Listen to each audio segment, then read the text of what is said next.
Hi, I'm Rose, and today we're going to be making some French toast.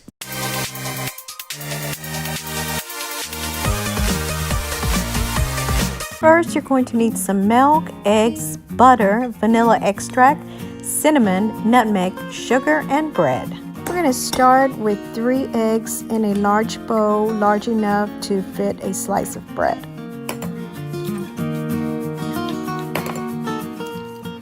Let's give it a quick whisk. Now we want to add a 2/3 cup of milk,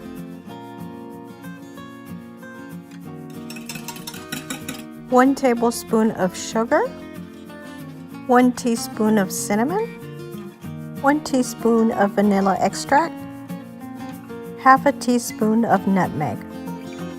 Now we just want to whisk all of our ingredients together. In a hot pan, you want to add 1 tablespoon of butter. You want to get your butter nice and melted. Let's give this a quick mix before we dip our bread in here. We're going to dip our bread and coat both sides with our mixture and then place it on our pan. The mixture will make about 10 slices of bread. You want to cook each side for about 40 seconds to a minute until it's nice and toasted, just like this.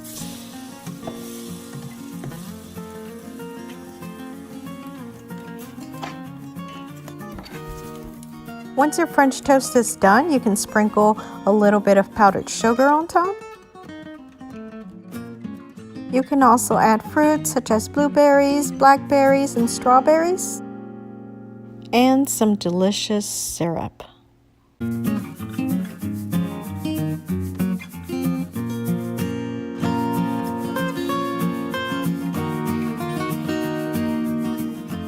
Last but not least, we've got to taste this.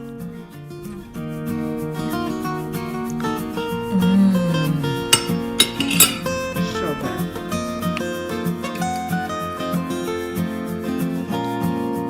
Hope you enjoy it as much as I do.